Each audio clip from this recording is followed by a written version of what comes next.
أعوذ بالله من الشيطان الرجيم بسم الله الرحمن الرحيم الحمد لله رب العالمين الرحمن الرحيم مالك يوم الدين إياك نعبد وإياك نستعين اهدنا الصراط المستقيم صراط الذين أنعمت عليهم غير المغضوب عليهم ولا الضالين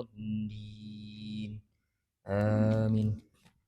أعوذ بالله من الشيطان الرجيم بسم الله الرحمن الرحيم الحمد لله رب العالمين والصلاة والسلام على أشرف الأنبياء والمرسلين وعلى آله وأصحابه أجمعين اللهم يا عليم علمنا من علمك ما ترضى به عنا ولا تؤاخذنا بما تعلمه منا يا عليم خلقنا بخلق العلم وحققنا بحقائق العلم رب اشرح لنا صدورنا ويسر لنا أمورنا واحلل عقدة من ألسنتنا يفقه أقوالنا الحمد لله رب العالمين أعوذ بالله من الشيطان الرجيم بسم الله الرحمن الرحيم السلام عليكم ورحمة الله تعالى وبركاته الحمد لله والصلاة والسلام على رسول الله وعلى آله وصحبه ومن والاه أشهد أن لا إله إلا الله وأشهد أن محمدا عبده ورسوله قال رب اشرح لي صدري ويسر لي أمري واحلل عقدة من لساني يفقه قولي أما بعد. Yang berusaha pengurusi surau beserta dengan ahli jawatan kuasanya, ashabul fadilah, tuan-tuan guru, tuan-tuan imam, ketua-ketua masyarakat, tuan-tuan haji, puan-puan hajah, tuan-tuan, puan-puan, hadirin, hadirat yang dirahmati Allah Subhanahu wa taala sekalian. Alhamdulillah tuan-tuan dan puan-puan, seperti biasa syukur kita pada Allah Subhanahu wa taala kerana masih lagi sihat, masih lagi diberikan anugerah rezeki yang banyak sampai ke hari ini, dan kehidupan kita selesa setakat ni dengan anugerah rezeki daripada Allah Subhanahu wa taala.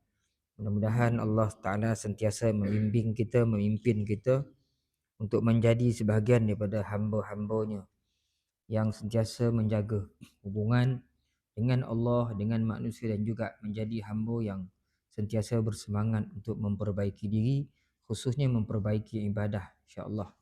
Allahumma amin. Jadi malam ni tuan-tuan, kita tak boleh lama.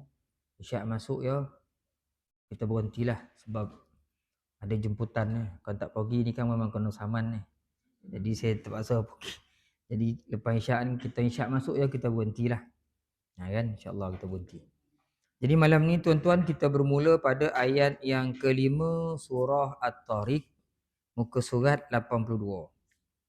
Surah yang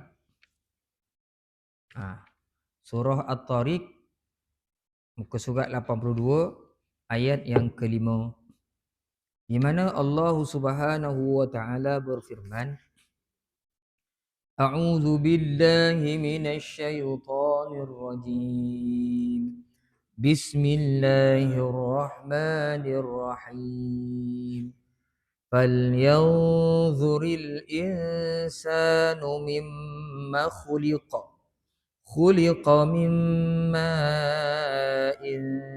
dafiq. Yakhruju min bainil sulbi wat tara'ib. Innahu ala raj'ihi laqadir. Yawma tublas sarair. Fama lahu min quwwatin wala nasir. Was-samaa'i dhatir raj'.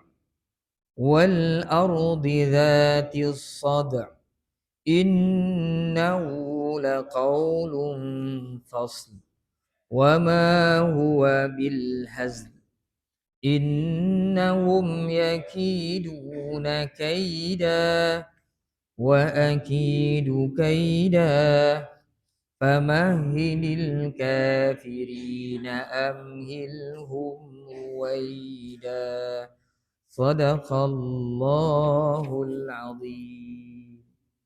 Falyanzur. Nun mati bertemu dengan dha ikhfa hakiki. Kita baca dengan dengung qada 2 harakat atau mengikut kaedah tulisan sama Osmani, semua nun yang mati yang tiada tanda mati di atasnya hendaklah dibaca dengan dengung kecuali kalau di hadapannya huruf lam dan ra. Di sini huruf dha. Fal yanzuril insanu. Insanu sama hukum dengan yanzur. Ikhfa hakiki.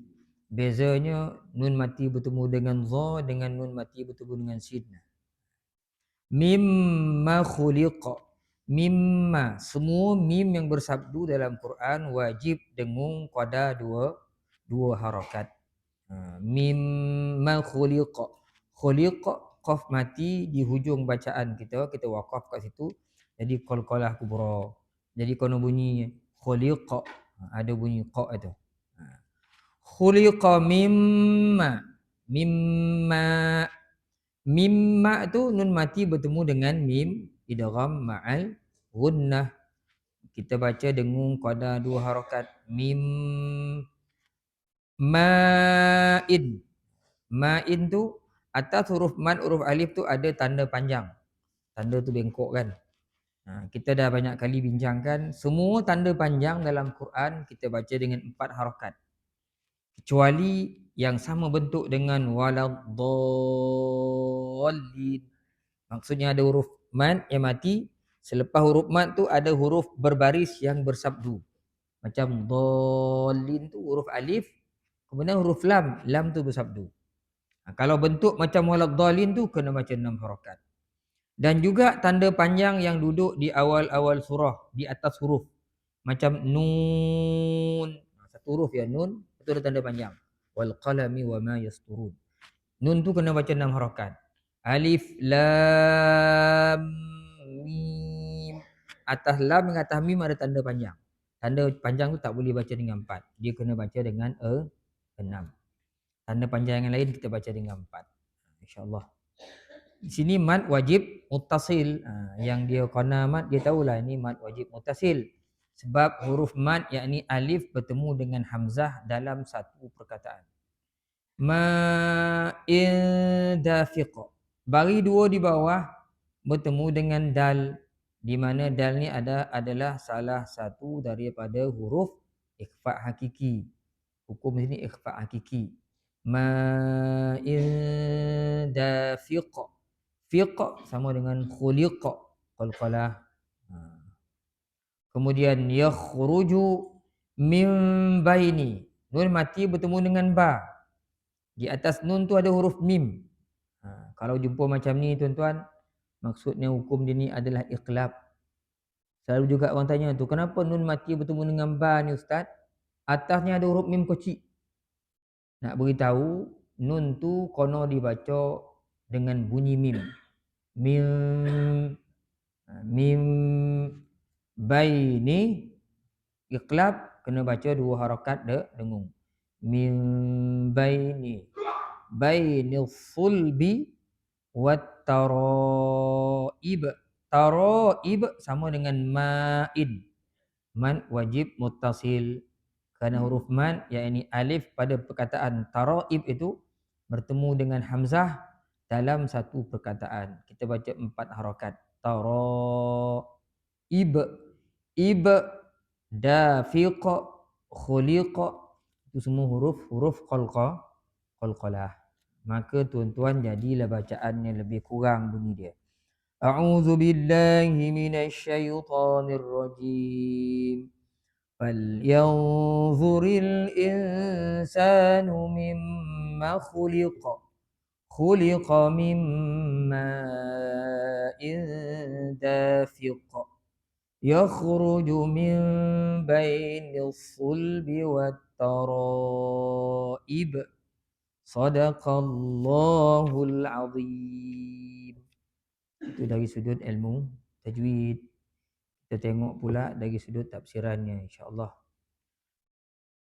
Ayat yang kelima, falyanzuril insanu mimma khuliqa. Maka hendaklah manusia itu lihat, perhatikan, yanzur. Mimma khuliq, daripada apakah dia diciptakan. Kemudian Allah Ta'ala jawab, khuliqa mimma dafiq. Dia diciptakan daripada air yang terpancar. Baik.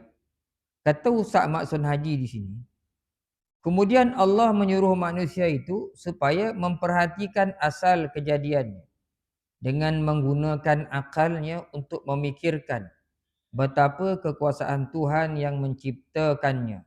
Dari apakah dia dijadikan? Jawabnya dari air mani yang terpancar, terbit dari tulang sulbi dan tulang dada orang lelaki dan orang perempuan, iaitu benih untuk menciptakan manusia apabila keluar dari kedua belah pihak dan dikandung di dalam rahim wanita. Itu tafsiran oleh Ustaz Ahmad Sun Haji. Imam Qutubi sebut di sini, falyanzuril insan ay ibnu Adam. Hendaklah manusia itu melihat. Siapa manusia ni? Anak Adam, kata Imam Qutubi. Lihat apa? Mimma khuliq. Suatu nasihat daripada Allah kepada manusia supaya melihat asal usul kejadiannya. Asal usul kejadiannya sehingga dia mengetahui bahawasanya, kata Imam Qutubi sini, hatta ya'lama anna man ansha'ahu qadirun ala i'adatihi. Manusia ni Allah Ta'ala suruh tengok asal usul kejadian. Kira gustan ke belakang lihat tengok. Kau tengok macam mana kau dijadikan. Macam mana kau dijadikan. Kata Allah Ta'ala, supaya apa? Supaya manusia itu bila dia tengok gustan ke belakang, dia tengok asal usul dia, macam mana dia dijadikan oleh Allah, sehingga tahulah dia bahawasanya Allah Subhanahu Wa Ta'ala yang dulunya telah menciptakannya berkuasa juga untuk mengembalikannya. Hidup balik. Dah mati hidup balik. Dan memberi balasan ke atasnya. Ini maksud ayat falyanzuril insanu mimma khuliq. Allah Ta'ala suruh kita pandang daripada apa kita jadikan ni supaya manusia tahu. Dulu kamu daripada tak ada, aku jadikan kamu daripada sesuatu yang kamu tak ada, keluar daripada rahim perut ibu kamu daripada air yang hina, kamu keluar. Macam mana aku buat dulu tu. Jadi Allah Ta'ala suruh kita pandang itu semua supaya manusia ni tahu. Kalau Allah Ta'ala berkuasa mengadakan dia daripada tiada, maka Allah Ta'ala lebih-lebih lagi lah berkuasa untuk mengulang kembali kita yang dah dimatikan oleh Allah. Dah ada asasnya dulu. Boleh hidup balik. Itu kata Imam Al-Qurtubi rahmatullah alaihi. Mimma khuliq. Daripada apa dijadikan? Allah Ta'ala jawab di sini. Ia diciptakan daripada air yang terpancar. Maksudnya air benih lelaki. Min da'im dafiq. Kata Imam Qutubi sini. Minal mani. Daripada air mani lah maksudnya. Datangnya manusia ini. Berhimpun dalam rahim ibu perempuan. Maka terciptalah manusia. Jadi ma'in dafiq. Air yang terpancar. Maksud dia di sini kata Al-Akhfash dan Farra, dia kata ay masbubun fir rahim, di mana air benih lelaki ini dicurahkan ke dalam rahim perempuan ibu. Maka jadilah manusia. Jadilah manusia. Kesimpulan bahawa wujudnya anak terbentuk dari mani orang lelaki. Keluarnya terpancar, mengandungi sperma yang hidup, bentuknya sangatlah halus. Tidak kelihatan kecuali dengan menggunakan alat pembesar, mikroskop. Waktu tu sebut itu. Tak salah lah sebut kan. Sperma tersebut merupakan haiwan yang berenang-renang untuk mencari matlamatnya sehingga bertemu dengan sperma yang setara dengannya daripada sperma atau sel telur perempuan. Kita ngaji sains lagi ni. Apabila kedua-dua jenis sperma tersebut dapat bersatu, berlakulah persenyawaan lalu membentuk sel janin yang kemudiannya menjadi anak. Sperma ni dia banyak. Dalam ramai-ramai tu banyak-banyak tu. Dia tak jadi semua. Kalau jadi semua kan berapa orang lah masuk dalam perut tu. Itu pun kadang-kadang terlepas juga jadi 2, jadi 3. Biasanya 1 lah. Cukuplah Allah Ta'ala mengetahui kemampuan, kekuatan rahim ibu ni. Orang. Jadi ramai-ramai ribu-ribu tu, kita lah yang jadi. Itu disebut tu kita ni manusia pilihan ni. Allah Ta'ala pilih kita. Lahir ke bumi ni. Adapun tulang sulbi manusia itu berada, ni Allah Ta'ala sebut. Khuliqa min ma'in dafiq yakhruju min bainis sulbi wat tara'ib. Katanya benih itu keluar di antara tulang sulbi. Sulbi ni orang lelaki. Dan tulang dada. Ini lelaki dan perempuan. Bagi orang perempuan. Ini pusat. Bukan pusat orang. Pusat simpanan. Tempat simpanan benih. Bagi lelaki dan perempuan. Lelaki benihnya Allah Ta'ala letak cipta. Simpan di tulang sulbi. Orang perempuan Allah Ta'ala letak di tara'ib. At-tara'ib nama dia dalam bahasa Arab. Jadi orang lelaki dia bila Allah Ta'ala nak menjadikan manusia yang lain, ibu dengan ayah ni bertemu, kemudian daripada tulang sulbi ni keluar benih orang lelaki, mencari yang sepadan dengannya daripada taraib orang perempuan, benih orang perempuan. Kan? Maka jadilah manusia. Adapun tulang sulbi manusia itu berada di rangkaian tulang-tulang ruas, tulang belakang. Imam Qurtubi sebut di sini, nanti kita tengok tuan-tuan. Ini kata Ustaz Ahmad Sonhaji, katanya tulang sulbi manusia ni berada di rangkaian tulang-tulang ruas tulang belakang tu. Sulbi kita. Dan tulang rusuknya pula ialah berada di permukaan dada ni di bahagian bawah. Sulbi dan tulang rusuk. Air yang memancar ma'in dafiq itu terbitnya dari pihak lelaki dan perempuan. Adapun air lelaki tersusun dari sperma hayawanatun manawiyah. Manawiyah. Ini dalam bahasa Arab sperma tu. Dan bahan cecair lainnya diterbitkan dari, tak nak baca tu. I don't want to say because the sound is not good to hear. Kau putih lagi ni. Jadi keluar daripada situ. Dan cecair tersebutlah yang memelihara sperma itu berkeadaan tetap hidup. Tanpa adanya cecair tersebut tidak akan berlakunya persenyawaan. Daripada tulang sulbi orang perempuan ni, orang lelaki ni, dia keluar, dia akan cari pula sel telur kan daripada orang perempuan. Begitu pula halnya telur-telur yang diterbitkan oleh ovari wanita. Tersimpan dalam telur wanita semasa subur, pada tiap bulan dia membesar lalu mendekati ovari. Kemudian terpancar dan tertolak bersama-sama dengan cecair ke rahim, di mana sperma lelaki telah menunggunya di sana untuk mengadakan persenyawaan. Maka kedua-dua air lelaki dan perempuan tersebut disifatkan di sini sebagai air yang keluarnya dengan cara memancar. Jadi orang lelaki perempuan ni benih tu bercampur, jadilah manusia. Jelaslah manusia itu dijadikan daripada 2 air yang memancar, iaitu air mani dari pihak lelaki dan air mani dari pihak perempuan. Itu maksud ma'in dafiq. Kedua-duanya memancar dari buah dan ovari. Dan kedua-dua organ tersebut bekalannya datang dari tulang sulbi dan tulang dada. Jadi tempat ni tuan-tuan, ulama dia selisih pendapat. Sulbi tak ada masalah, memang sepakat. Daripada tulang punggung belakang ni, tulang belakang sulbi.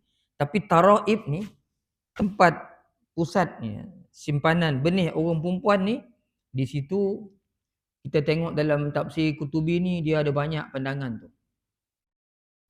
Kalau sulbi, ayudzah, tulang punggung, tulang belakang ni.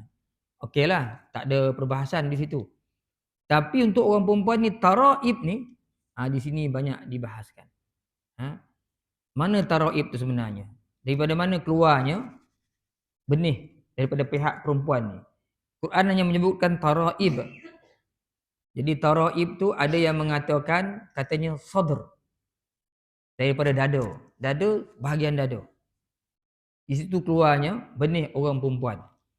Kata Imam Qurtubi. Di mana dia kata maudhi'ul qiladah minas sad. Ada tempat letaknya rantai. Bila orang perempuan berantai, buah tu kawasan situ. Tengah-tengah ni tempat keluarnya benih bagi orang perempuan. Itu satu pandangan lah yang disebutkan oleh Al-Abbas. Ada juga yang menyebutkan taraib tu, kata dia, iaitu daripada dua tangan, kaki dan dua mata. Daripada sini mengalir,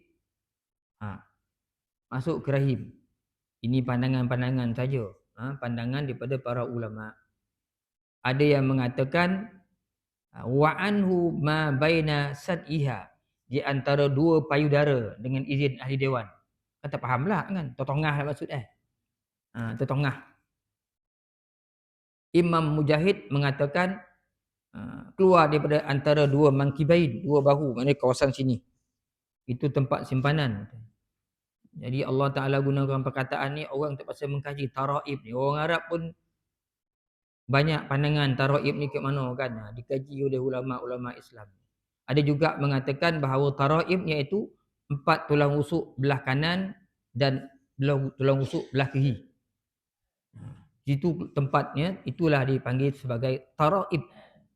Tapi wal masyhur, kata Imam Qurtubi di sini, yang masyhur mengikut pandangan orang Arab, dia adalah tulang dada dan tenggorok dada ni, kawasan sini. Ini taraib masyhur di kalangan orang Arab lah. Masyhur di kalangan orang Arab. Jadi ulama-ulama menyebutkan sebenarnya bila percampuran dua benih ni disebutkan di sini, dikatakan bahawasanya air benih orang lelaki daripada benih orang lelaki lah, maka terjadinya tulang dan saraf. Al-azmu wal asab. Tulang dan saraf daripada benih orang lelaki. Dia akan membentuk tulang dan saraf. Adapun daripada benih orang perempuan, wa mimma'il mar'ati alladhi yakhruju min tara'ibiha al-lahmu wad-dam. Keluarlah, jadilah daging dan darah. Daging dan darah. Itulah yang dikatakan oleh Al-A'mash, salah seorang daripada ulama dalam tafsir, menyebutkan begitu. Jadi banyak perbahasan ni, tanpa banyak kan, itu di antara yang kuat-kuat yang disebut di sini, nak menerangkan maksud taraib tu. Kan? Taraib tu. Kemudian kisah terciptanya manusia merupakan rahsia ayat Quran yang bermukjizat. Dia telah mendahului ilmu sains yang baru dipelajari manusia pada abad ke-13 lalu. Maka tidak mustahil Allah menciptakan anak dan mengulang kejadiannya pada kali kedua, iaitu menghidupkan manusia sesudah mati. Di dalam Al-Quran dah cerita awal lah. Tuan-tuan tengok dalam suratul Hajj ada ayat kelima. Dalam surah Al-Mu'minun ada. Kan? Tu ayat ke-10 kan, itu lebih kurang. Surah Al-Mu'minun. Allah Ta'ala dah ceritakan daripada nutfah, air mani, jadi alaqah, segumpal darah, menjadi izam, daging. Kemudian jadi tulang, daging. 4. Alaqah, jadi pada nutfah, alaqah, mudghah, jadi janin. Itu istilah yang Quran sebut. Nutfah, air mani, jadi mudghah, jadi alaqah, seketul darah, mudghah, tulang, selaput daging, dan jadi janin. Jadi orang. Tapi bila ngaji sains dia ubahlah sikit. Jadi sperma, tak tahu susunannya, cikgu Alias ingat tu. Zygote, tak apa bondo, bengon, tak apa lagi adalah macam tu sebut-sebut dia, saya tak faham tu dah. Dalam sains kan, apa? Fetus, yang tu dah lebih kurang. Bang, bukan cactus lah, cactus bunga kan. Apa nama tu? Fetus. Dah tu dah lebih kurang lah. Orang putih dia tekal lah ikut bahasa dia lah. Sebenarnya dia pun tak tahu benda tu dah. Al-Quran telah mengajar manusia. Orang ubah-ubah je.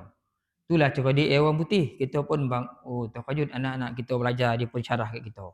Dia penuh ni zygote jadi fetus jadi apa lah. Nganggur mak ayah kan. Padahal Quran dah cakap awal. Dia pun tak tahu. Kan? Orang putih ni kelebihan tu dah deh. Dia dulu dia ambil kitab-kitab kita. Masa Iraq diserang dulu, maka dia bawa balik ke negara-negara dia. Itu sebab bila kita tengok transkrip asal kitab-kitab ni, di awal-awal kitab dia cerita dia ambil gambar, pengarang-pengarang Arab, dia ambil gambar asal kitab tu, dia akan sebut manuskrip asal ini ditemui ke Yugoslavia lah, ke England lah, semua ke negara-negara Eropah. Ya apa pula situ kitab kita pergi, kitab kita dilarikan. Kan padahal yang handa-handa dulu ni adalah di kalangan orang-orang Islam yang mengasaskan banyak ilmu. Pi malang anak kita hari ni dia tak minat nak ngaji ilmu. Bila dia ngaji ilmu dia rasa dia dapat bondo baru, dia rasa tok guru dia itulah tok guru dia. Kan orang Eropah, orang barat lah guru dia. Padahal orang barat pun tamadun barat ni kemudian. Orang Islam awal lagi. Kan? Islam awal lagi. Jadi pandai Islam ni dah mencipta mengasaskan ilmu yang tak diketahui oleh orang barat. Berlaku perang dibawa lagi. Itu sebabnya bila kita tengok pengasas ilmu ni ada orang putih. Kita tengok, ada tak orang putih? Tak ada. Anak-anak kita belajar. Apa pengasas ilmu kedoktoran, perubatan. Semua sebut Ibn Sina. Ibn Sina maka orang putih. Tapi kitab Al-Qanun fi Tibb tu, undang-undang perubatan tu, dah diterjemahkan banyak bahasa, puluh-puluh bahasa dah. Orang ambil buku tu jadi asas perubatan. Siapa yang cipta? Yang buat ilmu tu Ibn Sina. Bukan John McDonald ke apa, tak ada. Kan? Ilmu geografi. Cuba siapa ada pengasas ilmu geografi? Ada nama orang putih? Tak, tanyalah. Ahli sejarah dia akan sebut Al-Idrisi. Ya tentulah Idris ni bukan orang putih. Islam. Orang Islam kita Al-Idrisi. Dia sebut ilmu kejuruteraan. Kejuruteraan ni. Kita tengok dalam sejarah. Siapa tulis Al-Jazari? Mana ada orang putih nama Al-Jazari? Dah tentulah orang Arab. Kan? Kimia. Yang anak kita belajar kimia tu. Dia sebut mana ada orang putih? Jabir Hayyan. Orang Arab. Tak ada orang putih. Buat matematik. Sampai paning anak kita belajar matematik kan. Macam-macam lah. Trigonometri. Sin, tangent tu menyampah sebelajar tu. Sekolah lu tak apa bondo kecerunan lah, jelmaan lah, tahu tu. Ya Allah, saya memang tak minat matematik ni. Siapa ada orang putih? Tak ada. Al-Khawarizmi. Mana orang pergi Sains kemasyarakatan. Siapa? Tok guru pakar. Ibnu Khaldun. Tak jumpa. Astronomi. Bintang tu. Kalau bintang ni mesti orang putih. Dia terror. Tak ada. Yang jumpa kita nama Al-Biruni. Dengan seorang tak apa masyhur. Tapi adalah orang sebut nama Ulugh nama dia. Payah nak jauh itu Ulugh dengan yang masyhurnya Al-Biruni. Tak ada orang putih kat situ. Yang adanya orang Islam. Kita jadi pengasas ilmu kan. Dan elok-elok ilmu kita tu semua dalam bahasa Arab. Akhirnya orang putih tukar. Aljabar jadi Aljibra kan. Trigonometri tu musallasat asalnya. Tukar ke bahasa dia. Tak apalah. Kita yang ngaji ni kita faham. Dia ambil ilmu daripada kita. Kan? Kemudian habis dia ubah-ubah. Sebab tu kadang-kadang saya suka gurau dengan cikgu sekolah ni. Saya tanya cikgu ni. Gamailah tak menjawab Saya tanya kat dia. Kenapa nombor 1 tu dinamakan 1? Kenapa nombor 1 tu kita namakan 1? Tak boleh kalau 1 tu kita panggil 2. Apa soalan matematik? Kalau tak dapat jawab ni, tak boleh macam matematik. Dia sama macam sembahyang tak tahu rukun sembahyang. Sebab pun nombor 1 tu dipanggil 1. Apa sebab 1 tu dipanggil 1 bukan 2? Tuan. Orang putih diubah. 1 macam ni salah. 1 yang orang Warismi buat macam ni. Boleh tentua kan? Buat macam ni nombor 1, cantua. 3 garis kat bawah tu. Itu semua tak betul. Tok guru kita ajar 1 macam ni aja. 2 orang putih buat macam ni. Lawa lah bentuk 2. 2 ni salah. 2 macam ni. 3 orang putih buat lawa bulat-bulat je. Tak, Islam aja 3 macam ni. Itu Khawarizmi buat. Kalau buat macam ni, itu bukan 3. Tak tahu tanya orang putih tu apa nama Sebab Islam dulu buat angka-angka tu, nombor tu dipanggil berdasarkan sudut yang ada pada nombor tu. Kau orang tanya kenapa 1 dipanggil 1? Sebab 1 tu ada 1 sudut je. Ke mana sudut 1 sudut di sini. 2 kenapa panggil 2 lah? Sebab dia ada 2 sudut. Sebab tu tak boleh panggil 2 tu 3 sebab sudut dia ada 2 je. 1 2 sudut dia. 3 mesti ada 3 sudut. 4 mesti ada 4 sudut. 5 mesti ada 5 sudut. 6, 7, 8 sampai 9. 9 mesti ada sudut. Sifir. Orang putih mana-mana sifir kosongnya. Kosong. Kosong, memang kosong, tak ada sudut. Sebab tu dipanggil kosong, sifir, tak ada sudut. Kat situ asalnya. Tu rukun, orang kata rukun matematik lah. Misalnya cikgu, tak jumpa lah dah tadi. Dalam kitab dia sebut tu. Dia sebutnya tu. Kita baru tahu, ini nombor ni dipanggil berdasarkan sudut yang ada pada dia. Bukan saja orang kata je dah, kau fikir apa nak bagi nombor benda ni, apa nama yang tak ada. Dia mesti ada asas. Jadi kat situlah dia main. Jadi anak kita belajar tarikh melempek je. Kita tanya dia, tak ada lah cikgu ajar ni dah tadi. Kenalah. Khawarizmi dah ajar kita dalam kitab apa semua kan. Itu matematik. Semua orang Islam kita ajar. Orang putih pun tak tahu apa. Bonang apa tu kan? Bonang bodah tu. Jahit kita bodah tu. Tu jahit. Itu bukan bonang kain mak kita. Kalau bonang kain mak kita bila nak putih Bonang tu cipta ada masa dia putih sendiri. Ibnu Sina punya pengkajian. Hebat tuan-tuan. Memang hebat orang Islam dahulu. Tapi malangnya anak-anak kita hari ni dia tak berminat nak belajar. Dah disediakan buku tu. Tak ada dibaca dah. Dia berapa orang yang kerja dalam bit tu? Berapa orang tu. Tuan-tuan tahulah berapa orang kan. Kan dah latih dia berapa orang dia rehat jap. Kan dia berapa orang balik. Satu dunia tu dia jumpa orang ni, ada jumpa orang ni. Berjemaah tu. Berjemaah. Kita sembahyang jemaah 5 minit je. Dia berjam-jam berjemaah tu. Kita jemaah rakyat Malaysia je. Dia boleh jumpa orang Thailand, orang Portugal. Tu kelebihan kecanggihan teknologi hari ni. Tapi semuanya membuang masa lah banyak. Zaman kita hari ni kan. Nak buat macam mana? Itulah yang berlaku tuan-tuan dan puan. Itu dah boleh ten nama itu. Jauh kita bagi sosek tu, kita kembalilah ke pangkal jalan. Ayat yang ke-8, innahu ala raj'ihi laqadir. Sesungguhnya Allah sememangnya berkuasa untuk mengembalikannya hidup sesudah mati. Yakni sesungguhnya Allah yang dapat menciptakan manusia pada kali pertama tentulah berkuasa mengulang ciptaannya pada kali kedua atau selepas mati dihidupkannya semula. Innahu ala raj'ihi laqadir. Allah Taala berkuasa. Kok dulu dia boleh buat daripada tak ada kepada ada, ni dah ada. Tanam. Tinggal tulang cunungging kita kan, sekotul tu kan. Diturunkan air kehidupan, kono air balik, tumbuh tulang kita balik. Kocik punya perkara kata orang kita kan, Allah Taala buat. Senang je. Itu maksud innahu ala raj'ihi laqadir. Sesungguhnya Allah sememang dia berkuasa untuk mengembalikannya. Jadi perkataan mengembalikannya ni kembalikan apa? Jadi kalau kita faham ni, kembalikan ni maksudnya dah mati, hidup balik. Tapi ulama-ulama tafsir kita memahamkan banyak, mengembangkan lagi maksudnya supaya nampaklah kehebatan Allah Subhanahu wa taala itu. Jadi laqadir benar-benar berkuasa kata Imam Qurtubi iaitu raddil ma'i fil ihlil.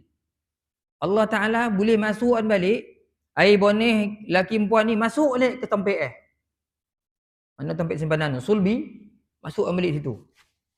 Masuk orang perempuan boleh masuk dalam taraib balik. Keluar boleh masukkan balik. Boleh mengembalikan ke dalam taraib, boleh mengembalikan ke dalam sulbi.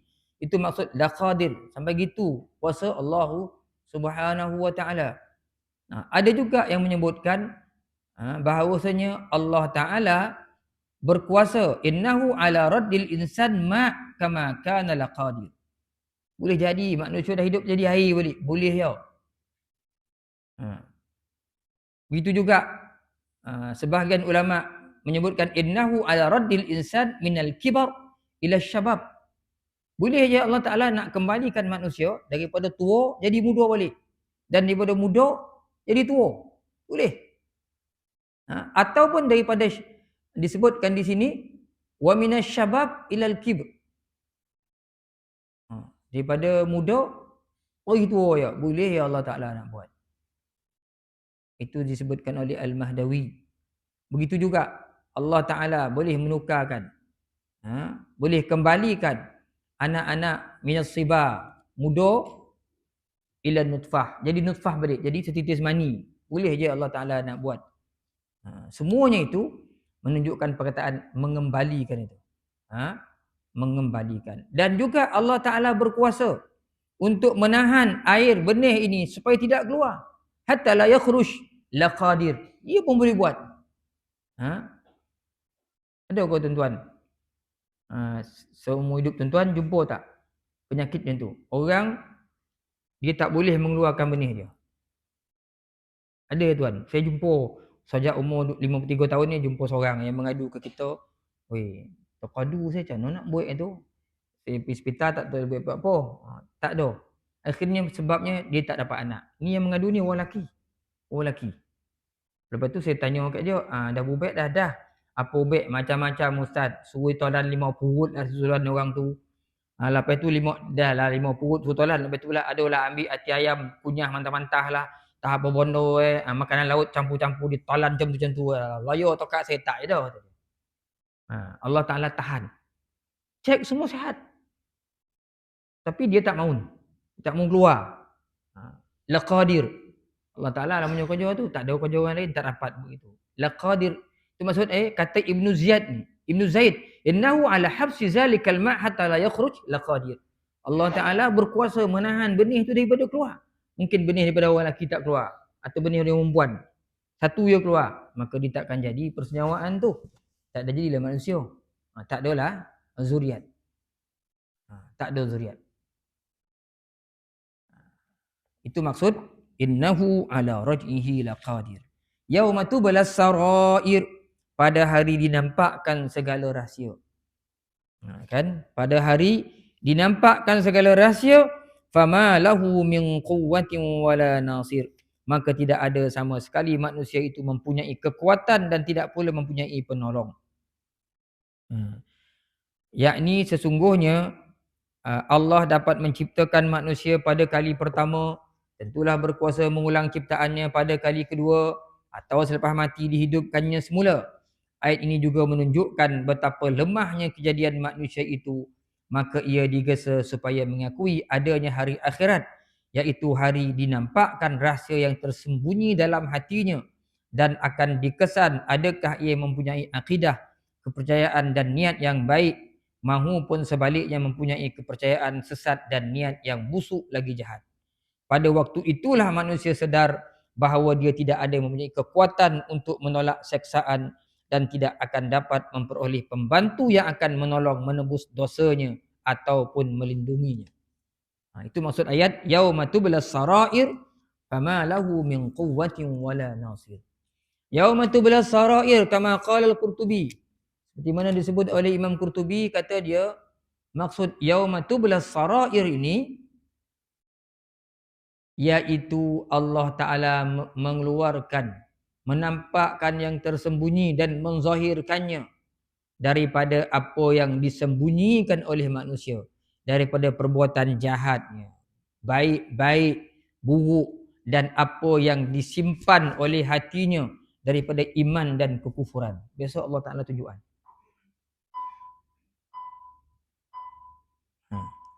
Yang baik, yang buruk, niat jahat, niat baik, perbuatan baik, perbuatan buruk, semua je besok Allah Ta'ala akan tunjukkan. Itu maksud pada hari ditunjukkan segala rahsia.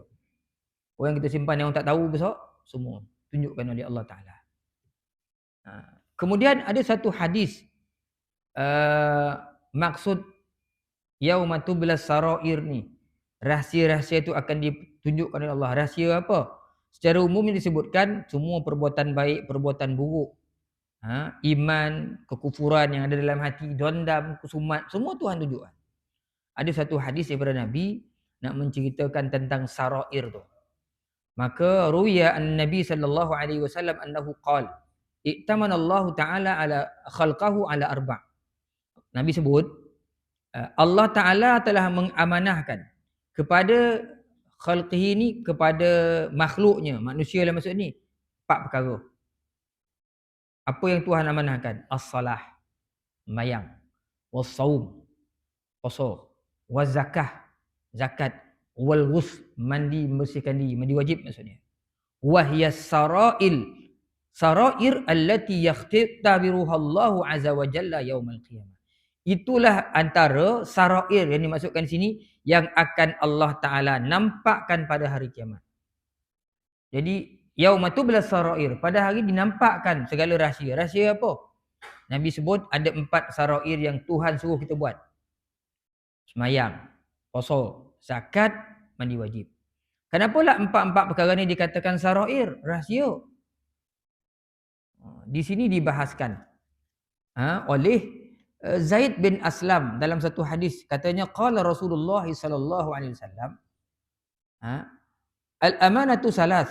Kata Nabi pun sebut amanah tu ada 3 sarair tadi. Semayang, puasa, mandi janabah. Kenapa dikatakan rahsia?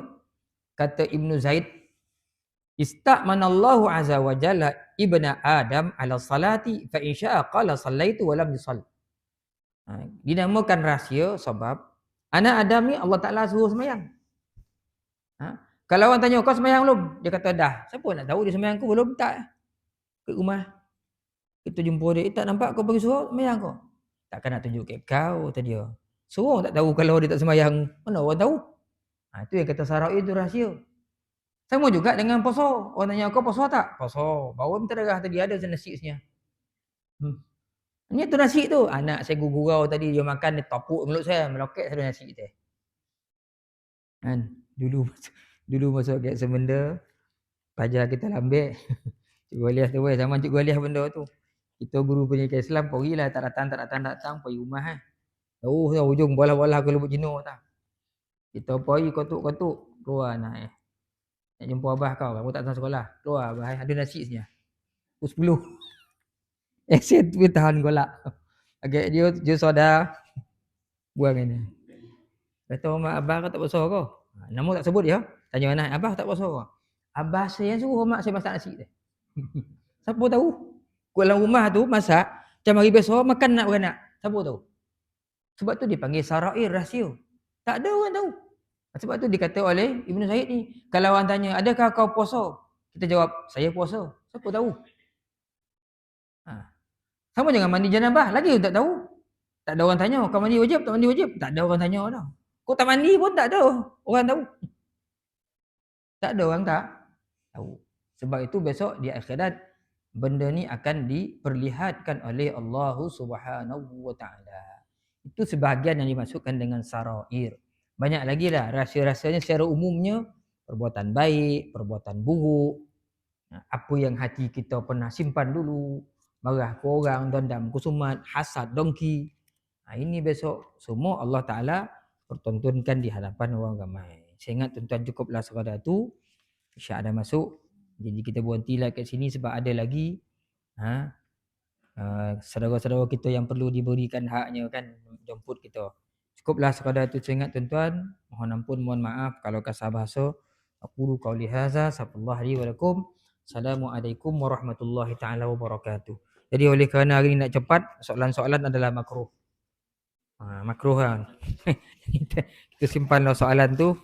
Minggu depan insya-Allah panjang umur tuan-tuan.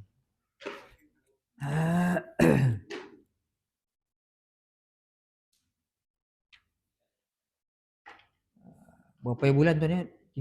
3. Tak ingat akhir bulan ni. Kita berhenti di sini tuan-tuan. A'udzubillahi minasyaitonirrajim. Bismillahirrahmanirrahim. Alhamdulillahirabbil alamin. Wassalatu wassalamu ala asyrafil anbiya'i wal mursalin wa ala alihi wa ashabihi ajma'in.